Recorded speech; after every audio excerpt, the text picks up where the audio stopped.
You're welcome to class. My name is Opeifa Olasunkanmi, your English teacher. And today we are going to be looking at a very important topic, formal letter. Yes, formal letter. When you hear the word formal, what comes to your mind?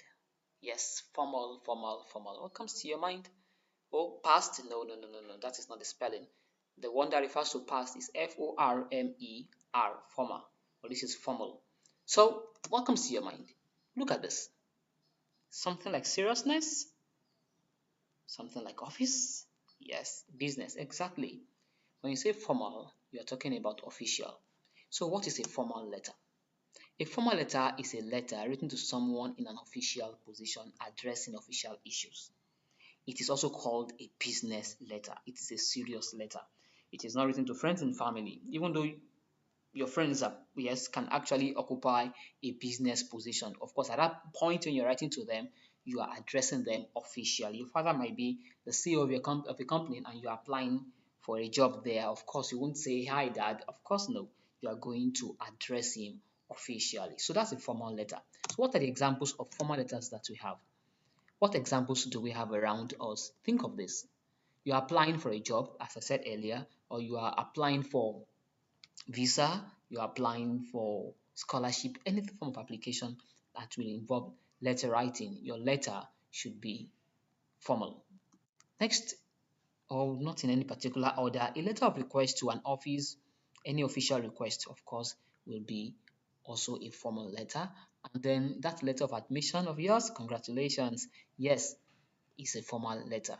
And finally, here I have letter of appointment. Yes, that's your letter of appointment is also a formal letter. Of course, I believe a lot of examples are coming to your mind as you are also following this lesson. Yes, why not? You can drop them in the comment section there below, and let's hear from you. Let's learn also from you. So let's move on.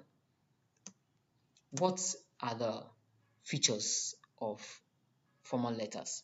What are the structural features? What are the things you're supposed to put to have a concept structure that is acceptable, especially as a candidate of SSC? So let's have the first thing you're supposed to do is to have the writer's address. You as a writer should put your address at the right hand side of your script or your notes, and then you have your date immediately underneath it. You have your date there. Then you have the recipient address on the left hand side of your script. Then immediately below it, you have salutation. And in the center, you have the heading of your letter. That is the title of your letter. And you are getting there. And then we have the main business, which is the body of the letter. And finally, you have subscription, that is the closing. So all these are supposed to be written in a particular way. They are supposed to be written in a particular way. You don't just pick your pen and write your address anyhow, or your date anyhow, or your the recipient's address anyhow, and then you just no. It is formal. Remember, it is official. Remember, it is business. Remember, hence it is serious. So before we move on to seeing an example, let's look at things that are not allowed. Things that are not allowed. First thing, you don't use contractions. Instead of saying won't, you write will not. Instead of saying I am, you write I am. And instead of saying isn't, you say is not, and so on and so forth. Okay? Then you write, you don't write slangs, you don't write colloquial expressions. You don't write slangs, you don't write colloquial expressions. Examples are nigger, chaps, guys, and what have you. Please, you don't use that. Please, mindful of the word nigger. It is dirty, it is foul. You don't use it at all in any writing. And here again, we have abbreviations. Please, you write your words in full. You write the organization name or whatever you want to write in full. Say WAEC, you don't just, I mean, you don't say WAEC, you say West African Examination Council, West African Examination Councils. Your OAU, whatever it means, you can have Obafemi Awolowo University, okay, and so on and so forth. You just make sure you open it. You can, at the end of the day, put it in brackets, okay. However, you don't just drop your abbreviations there. Examiners really frown at this. We don't like to see this, and you need to just be very careful. So let's go to sketch. Let's sketch our letter now. The first thing, as we said earlier, you are going to write your address. The address of the writer is important, and you can see it now. Each letter that is starting a word there is written in capital letter, and that's what you're supposed to do because they are proper nouns. Be mindful of that. Write each one in capital letter. Then you have your date. So let me quickly go back to address again. After each line, don't forget your comma, comma, and then full stop. Then you have 7th May 2020. C or TH of May, TH of after 7th is not jumping. May is in capital letter, and then you have your comma after it, and you have full stop immediately after 2020. Please note all this. Any error here will be penalized, and you are going to half mark will be deducted from 10 marks. Of course, if you have about 20, you have 20, you are going to lose the 10 marks in the mechanical accuracy, and you don't want to lose any mark, please. So let's go on to the next thing there. You have the recipient address. In formal letter, you address the office first, the minister, okay, the commissioner, the governor, the the director, the manager, the secretary, the principal. Okay, that's the address before, that's the office before you now put the address. So the example you have here now, the minister, Federal Ministry of Education, Gariki, Abuja, and you can note my comma, comma after each line until I got to the last location there.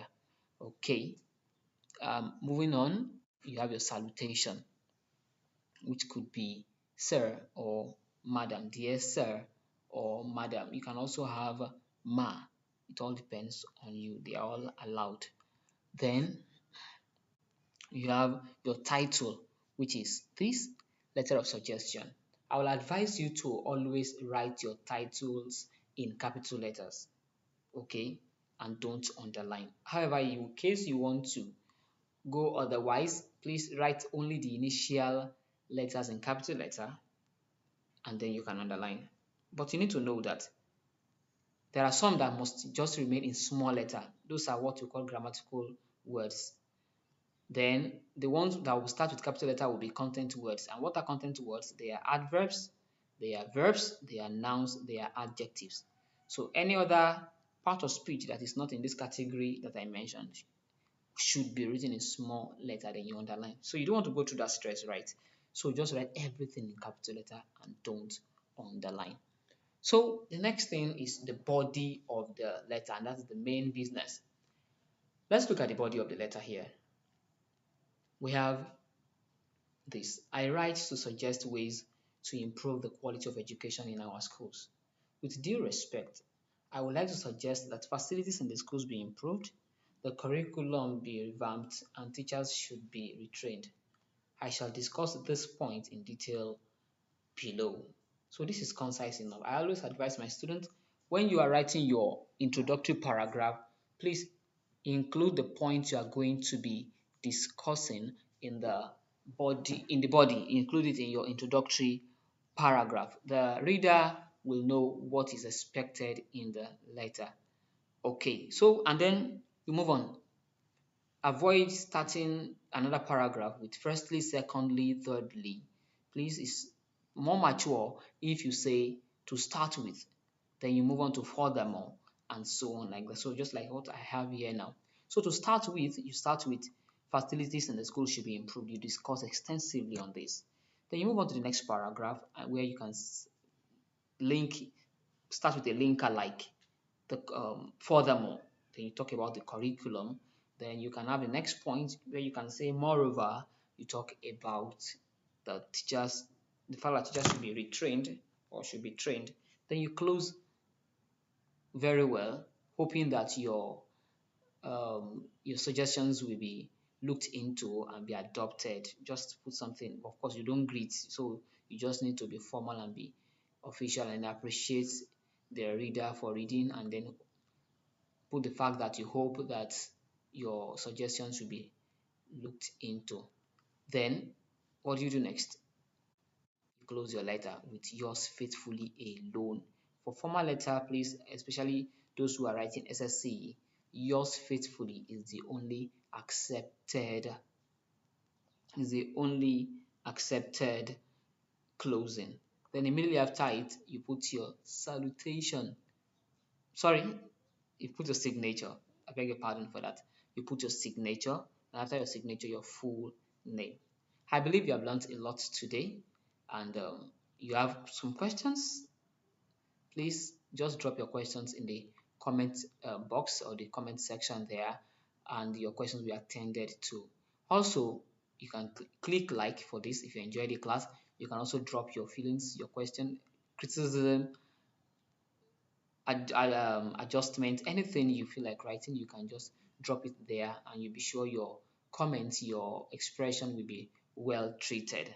And also subscribe to our YouTube channel so that you can learn more, you can get more lessons from us. Thank you so much, and have a wonderful day.